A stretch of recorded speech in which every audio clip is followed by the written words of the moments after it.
Okay, so real quick, please don't catch me. This is a brief before. Olelo, are you live? Yes, we're live. Oh, joy.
Yeah, pick up next slide.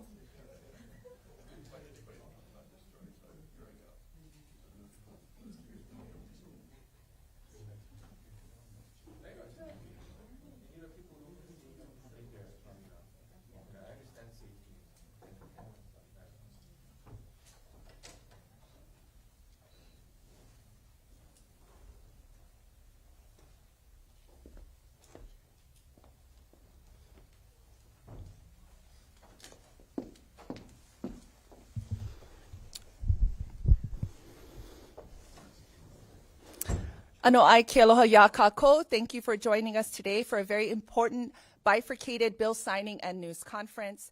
First, Governor Josh Green will sign SB 582, which will provide critical funding to aid the ongoing Maui recovery efforts from the August 8th wildfires. Facilitated questions and answers will follow promptly after remarks conclude, and the formal bill signing will commence shortly thereafter. After a brief intermission, Governor Green will provide updates on the state's priorities and announce details about a new advisory committee that will analyze natural disaster risks for the state of Hawaii. Without further ado, it is my privilege to introduce Governor Josh Green.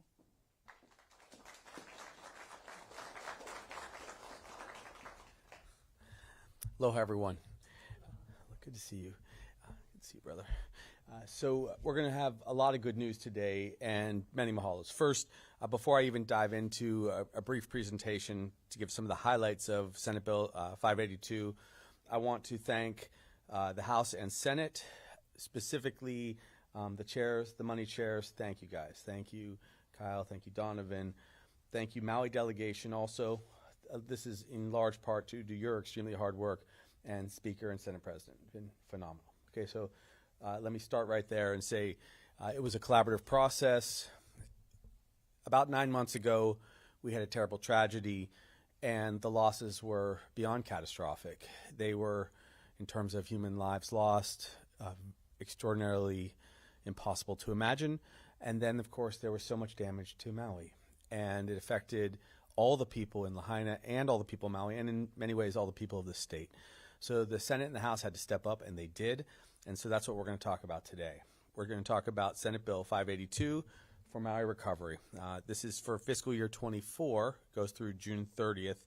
It's the wildfire emergency appropriations and Maui recovery update that we're going to have. So let's go to the next slide. So what does it take when an entire town is taken from us? It takes infrastructure, and it takes housing.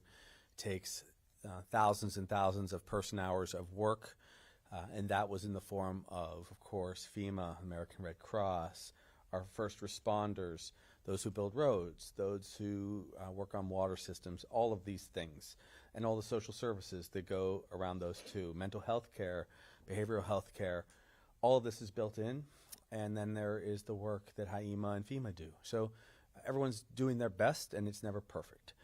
But it did require a lot of resources, and that's what you see demonstrated here.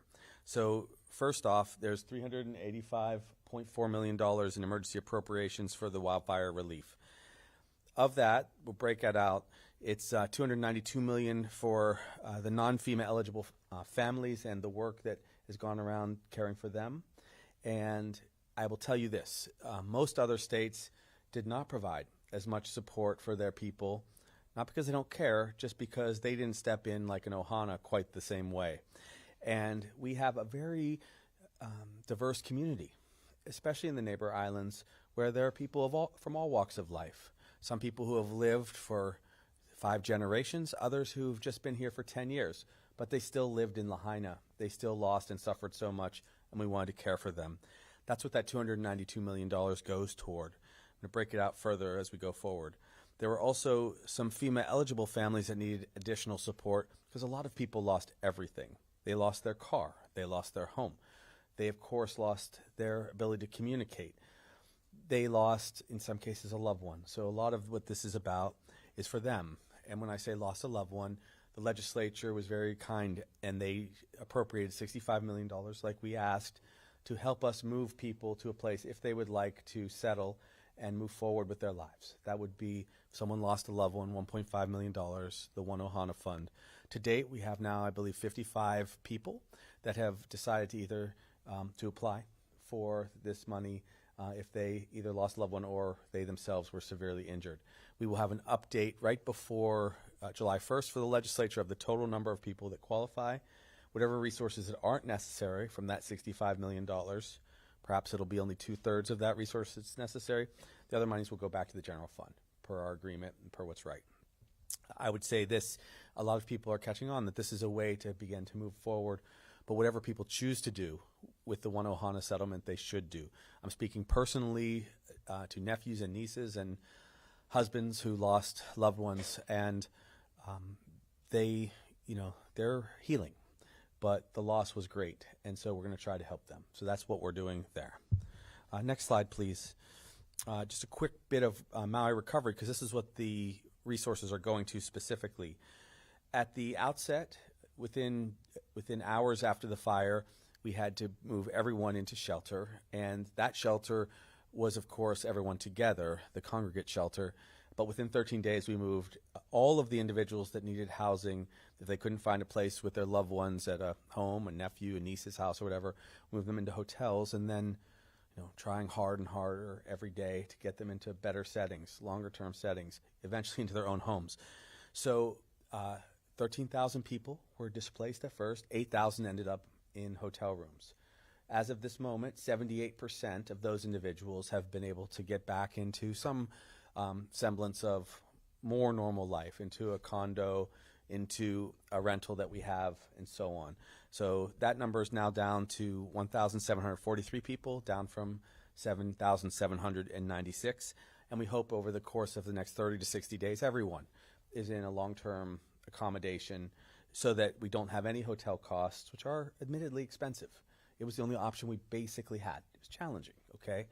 We can debate that, but the point was make sure people were cared for so that they didn't harm themselves, so they didn't have extra devastation. So that's been a lot of progress in the last several months. We also moved some of our first family members into houses. You saw that a couple days ago. Keao Maluhia is a 50-unit housing project that the county's doing with CNHA. It's pretty extraordinary. Monies are coming from Hawaii Community Foundation and others. We are doing 450 units. Mahalos to the legislature for funding this. It's called Kalaeola, and we will build more as necessary. That project cost $115 million. We're racing forward under the emergency proclamation from the wildfire. It will happen in just a couple months. So we are already graded for the ground. The infrastructure is going in. That will be 450 houses so that people can definitely move out of hotels and into transitional homes, which are very nice 1, 2, and 3 bedroom homes. They're modular homes, but they have a sense of permanency to them. And we spent, we appropriated $115 million, but then because so much money was raised from Hawaii Community Foundation through MICA and really thousands and thousands of people, 250,000 global donors supported that, they were able to give us $40 million right off the bat. So that dropped our project cost from $115 million to $75 million, which is good. And we're going to continue to get additional support when we can, where we can, from the federal government and others. So we're reducing the cost. Also, one of the things that was very clear was that when there were cost escalators, because we had debates with FEMA about what they would pay for, we fought to get them to pay for more. So part of this process was, for instance, getting the COFA migrants covered. And fortunately, that got approved. That saves us tens of millions of dollars. There was a time when they weren't going to pay for some condominiums. Didn't have another option. So the feds are covering that too, and so on and so forth. So that's what that is meant to do. Another small caveat on housing, a bill that I'm very, very happy about, and we're going to get to sign that tomorrow, I believe, Angus, is Senate Bill 2919, empowers the county to enforce or crack down on short-term rentals, the illegal short-term rentals. Why is that important? Because if those short-term rentals become long-term rentals, people can then afford them, because there has been a very serious challenge with escalating prices because the feds are paying quite a lot. We have to normalize the housing market. That will go a long way. And we're going to rely on the county to pass the specific legislation to do that. They have already teed up bills. This is kind of lightning speed for some of this policy change. So again, mahalo to the legislature. Next slide. Here's a quick breakdown on the management of costs, and you'll get more details, I'm sure, from our chairs. The expected state costs for the fiscal year were $472 million, some of which will definitely be reimbursed. For example, contracts for tidal basin, contracts for DHS contracts that the feds agree to pay, contracts for wraparound services. A lot of the Red Cross services get reimbursed. Not for people that were in the immediate moment ineligible, though. For the eligible costs, if someone was fully a citizen in the district, they will cover the cost for a long time. So we will get some of this money back. We peg it at least, the minimum will be $66 million. Beyond that, we have already HCF, Hawaii Community Foundation, and HHFDC contributions. That's the housing, $40 million from HCF, $10 million from HHFDC that they had budgeted already. We had already major disaster fund appropriations, some of which came because the legislature had given us latitude in the last year. When we finished the session, we had monies there. And then finally, this large appropriation and appropriations, which are going to come from the budget. So this is how it breaks out, and we can give you even more detail. Suffice it to say, though, the legislature was able to do these appropriations without taking away from major initiatives, and that's good news. We're glad for that, because we don't want to lose our focus on housing statewide. We don't want to lose our focus on homelessness or healthcare or our Department of Education. So that was an excellent job. Next slide. A couple long-term recovery benefits from this bill. I mentioned earlier already that we have families moving into Ke'au-Maluhia, but also we've done other things. We've got sensors that are going in. Many of these have been donated. Those sensors will give us added alerts for future potential fires. The offices of resiliency put in other things. There are weather monitors that we can put strategically across West Maui and all across our state. They're very inexpensive, and they can help us predict when we have red flag warnings what we really need to do. Legislature helped us buy 175 units at what's called the Hagai Institute, Hale'olaie. Now that's 175 units. They're kind of somewhere between dorms and one bedrooms. So they will also help us decompress some of the folks that are staying in hotels. But most people want to live in West Maui, in fairness, but it might suit others to go there. Again, it's another flexible option for us. We've coordinated a great deal of additional housing, as I mentioned earlier. FEMA is also building 169 units, and we're going to continue to impress upon them that we want that number to be 1,000 units. We have some other ideas on how we could get there. We'll talk about that in future press conferences. And then we will have HUD monies coming in, Housing and Urban Development. Those block grants are going to exceed $1 billion, but it's going to take some time. And that will be a partnership between the county and state. That's going to be a very big deal because that will be the larger money that we get to rebuild in the way that Maui decides. That's going to be the important part. So that money will come in the subsequent months. So I think at this point, I've probably shared enough, but I will just end by saying again, mahalo to the executive branch for seeing us through this with our team. It was absolutely the most incredible challenge that we could have imagined, and our hearts are always broken to know what we've lost. But you can see already what we are gaining, which is more solidarity. We are gaining new abilities to manage the short-term rental market. We are already moving on some of the cultural goals that we had before, like the cultural corridor. We're beginning to talk about that, and we believe this will bring us closer together. But our first and foremost goal was to take care of people, and that's what this bill does, this emergency appropriation. Aloha.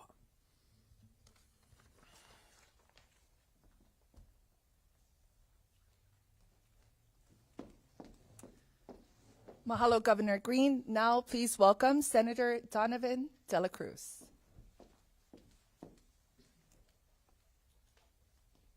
Thank you. I'm just going to be really brief. I want to thank the governor for being expeditious in signing the bill. This bill is going to make a huge impact for the lives of Lahaina residents and Maui residents. But I really want to thank the members, the Maui delegation. They worked really hard. Members of the legislature put a lot of time and effort in understanding every detail that the governor already mentioned. I mean, they went through different aspects of housing, of culture, of environmental protections to make sure that we could get the bill right and that it was that to make sure that it could really make an impact. But I really want to thank the finance chair, because working with the finance chair, we were able to put together a solid financial plan which allowed us to pass this bill with the monies that we could make sure it was going to be able to make a difference. Without his effort and his team and the Ways and Means staff, I don't think we could put together a solid financial plan that really allowed this so that this bill could be signed today. So kudos to finance and members of the legislature. Thank you.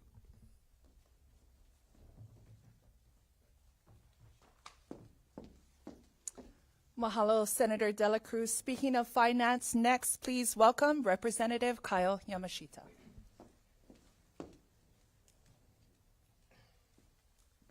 Aloha, everyone.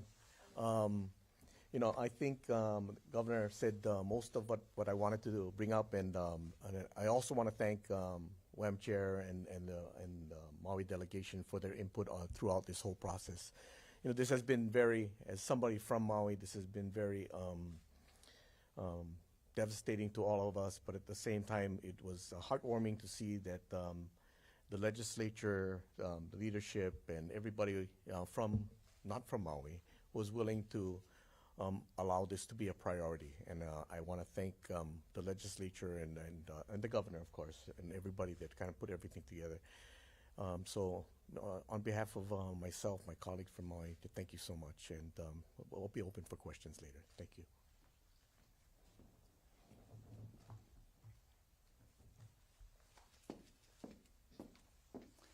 Mahalo, Representative Yamashita. We will now take questions from the media. You can go ahead and raise your hand, and I'll call upon you. Daryl Huff, Hawaii. He's looking around. Daryl Huff, Hawaii News Now. Can someone explain, this might be for the lawmakers, I'm not sure Okay. who would be appropriate, but the mayor of Maui requested $125 million, I believe, some bonds, some cash. Repeated his request later in the session, but basically didn't get anything significant. And I'm wondering why that was, why you folks think that Maui can afford to take that kind of a financial hit. I'm going to defer. Okay, Representative Yamashita. So, well, first of all, all funds included, there's about $1 billion that is going to Maui for all this whole purpose. So that's number one. So there are resources going there. Maui County had very specific things that they wanted. I think we identified what we thought we could do immediately to help them. A lot of that was infrastructure and different things that I think we thought that were FEMA reimbursable that we could do immediately. Now, and this is just my analysis of the current situation. I believe that Maui County has resources to be able to take care of what they need right now. I've said this to them, and I've said it to some of my colleagues. My concern is that usually property tax lags when there is a disaster because it's based upon 2 years ago when revenues or the economy was doing well, so revenues are high. So my thing has been that I think they will need more help from us in the out years. And so I would rather them work within their means currently, and we help them when they need it. And I think that it's going to get tighter for them in the future. And that's just my take. Yeah, I'll add a couple of things. Thank you. Sure. So there are a couple of things. Remember, in about 2 days, we'll start describing the full budget for the next fiscal year as well. And there's, as Chair was just saying, we're approaching $1 billion in appropriations. So there's that. Also, a lot of the projects, for instance, the housing project, the large housing project, we're going to bear the cost of just because it worked better. This was a piece of state land. We have a lot of extra staff to work there and so on. But we work hand in hand. So at the end of the day, the state and our taxpayers are, leaning in because we care about people and we're going to help everyone. But we will have, of course, always a partnership in 3 parts. It'll be federal government, state government, and the county. And truth be told, we couldn't have done much of what we have to do without the support of FEMA and their dollars because they came in pretty quickly. But this is a very large appropriation, and I will reiterate what I said before. One of the things we made sure we did was we told people from around the planet, keep coming to Hawaii in general, because this is part of a crisis, but we also welcome you to help us heal and recover. And so we have not seen a significant dip in our economic capacity. So that's been good. Of course, West Maui was devastated, and we're all going to help one another. There's also going to be a very big economic boom. I was talking with the speaker sometime either this morning or yesterday when the construction begins. There's going to be well over $1 billion of construction, which is going to be jobs for everyone there, plus some. In fact, we're going to have to really work hard to find enough people to help us rebuild. And that's going to be important. That's going to drive a lot of the recovery also. But we'll talk about the broader budget, I think, in subsequent talk stories or in subsequent briefings. Mahalo. We'll go here. Can you remind me name and news outlet? Ashley, Hawaii Public Radio. Can you talk about, regarding FEMA reimbursement, what are some of the outstanding negotiations going on between eligible and ineligible costs? Yes.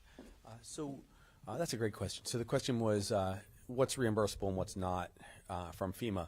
At one point, we were told that as many as 850 individuals were not going to be at all reimbursable that were still in the hotels. That number dropped subsequently to about 500 and then 330, and we now believe it's just 145 individuals, mostly because people have been getting approved and there was that large change with people from the Compact Free Association states. We also are pushing very hard to demonstrate who was or wasn't able to get back to their home, and that was a lot of people, even if it wasn't full loss of their home. Some roads were closed. There was obviously a lot of collateral damage from smoke, and very difficult for people who had to leave the state even for a short time because there weren't other opportunities for them. So all those individuals are also getting approved. We think the number is now closer to 135 that remain ineligible, and we're helping in other ways. That's why we're building houses and we're acquiring places like Hagai. And of course, there's also been a lot of generosity. People have stepped up and taken people into their homes. And the mayor's program, it's basically a stay-home program where they compensate people $500 per individual per month, can stay. And that's where some of the philanthropic monies have gone to. There are other large appropriations that will be reimbursable. For instance, the debris clearance. The debris clearance is going to be about a $1.2 billion project once it's all done. But we hope and expect that the feds will pay for 100% of that because they're going quickly. They've already actually cleared more than 60% of the residential properties, and they'll be returning those quite quickly once the EPA signs off with the Department of Health. 20% plus have already been fully returned to residents in Lahaina, But as a lot more people get to their properties and get to rebuild, it's another way, of course, that they can heal. There were 561 families that both owned and lived in their properties. There were a lot of renters otherwise. Thank you, Ashley. Name and news outlet, please. Marcel Honore with Civil Beat. Governor, this is a question that it might apply to, I feel like this could apply to either one, so if you want me to push it, I can, but I'm curious how well you think the legislature responded to the wildfire threat as that come to more and more in focus in the aftermath of Lahaina, and especially given the increased risk for significant wildfire, for those wildfires to occur in the coming months. Thank you. Yeah, one thing we didn't talk about, which is deeply embedded in these appropriations, are more supplies, more firefighting dollars, more equipment, more road breaks, fire breaks. That is excellent. So the legislature did a great job with all of that. And this was, of course, their first opportunity. This was the first session we had. So that has been exceptional, and so we will have more than enough resources. The place that we're going to continue to work is on future response to fires. My feeling, and we're working through some of these details, is we would be wise to have a plan that gives us additional insurance capacity going forward for other disasters. And as everyone knows, this isn't a secret, I'm of the opinion we should have some kind of climate impact fee because this was a climate event. It's just a complicated piece of legislation to get passed. So I will talk about that in the coming hour, about how we're just going to do some prep work to give other opportunities and options to the legislature. We do have to ultimately reconcile a lot of these lawsuits and how that goes. Needless to say, attorneys are going to work in that field on this. I would like us to be prepared against future natural disasters, and so I'm going to continue to push for a disaster relief fund that's insurance-based. But we do have good savings. The legislature was very smart. We have $1.5 billion in rainy day funds still there. Gave us $500 million, actually $1 billion, but $500 million we put in. So we are set for a big disaster. It was just very good that they didn't have to tap that, and we're able to work out the money now because everyone's going to have vulnerability going forward. One more question, name and news organization. Andrew Gomes, Star Advertiser. I guess for the governor, regarding the wildfire appropriations for the fiscal year that starts July 1, I know in past weeks and months that involved a lot of guessing and estimates. How comfortable are you with the amount appropriated for that, and how kind of shaky or solid is it? They did a great job. In fact, the one person that I haven't gotten to thank yet is Louis Oliveira. Louis worked very closely with the WAM and Fin chairs to make sure that we had our best approximation of cost. One of the challenges, and this is not an excuse, one of the challenges is we don't get the bills for a long time. And also, as we know, some of the goalposts do get moved from time to time on what a state is responsible for versus a federal government. So that has made it somewhat challenging. So you every month have to try to determine whether the feds will pay 100% or 90%. And these are some big numbers. For example, the debris cleanup, if it ends up at $1.2 billion, and if they didn't cover 100%, we would have to find $120 million. Now, I'm very confident that they are going to cover all of that because they're going to meet the deadlines, and we have a guaranteed lockout period for 100% coverage. So that's why we're really pushing hard. But the ledge gave a lot of resource, and this is an important thing to say. The legislature had to balance the needs of the entire state and, of course, the critical acute needs of Lahaina. So that is the toughest balance to strike when people have lost so much, but people were already struggling all across the state. What's extraordinary about this moment in time is the legislature, and we'll talk a lot about this in the coming weeks, the legislature found a way to pass a historic tax break for Alice families across the state. We are looking at a tax break for people who are living paycheck to paycheck of well over $5 billion over the next 7 or 8 years. This was the commitment that we all made on affordability. It's brought in gradually, which was the smart approach, so that we can get through this acute phase of what we're dealing with now and get there as a society in the coming years so people can afford to live in Hawaii. So imagine that, $1 billion appropriation, because we had some savings, to help recover on Maui, and a $5 billion long-term plus play to help working families. And it's a bold thing to do, and we're going to be forever grateful for that.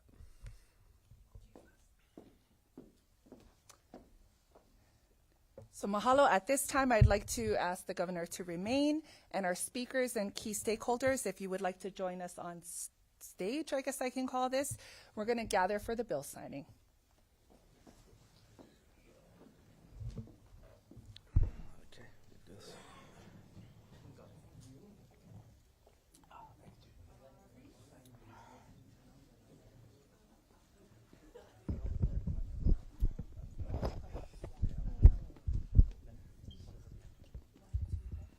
Yeah, sure.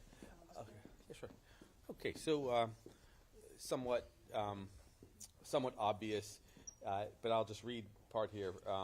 In accordance with Section 9 of Article 7 of the Constitution of the State of Hawaii and Sections 3791 and 3793 Hawaii Revised Statutes, the legislature has determined that the general fund expenditure ceiling for fiscal year has already been exceeded by $1.033 billion, or 10%. And so they raised the ceiling and then offered us this extraordinarily important emergency appropriation of well over $300 million so that we can handle the recovery. So thank you, guys.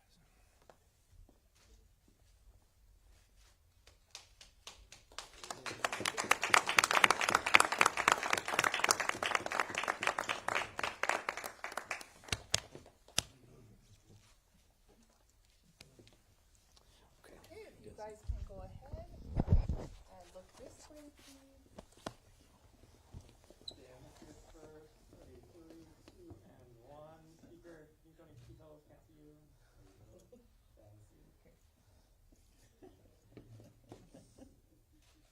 And John, this formally concludes.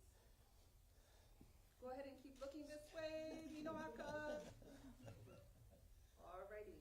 Good? Everybody good? Before anyone asks, this blood is from donating blood with the speaker today. It was not from the conference committee.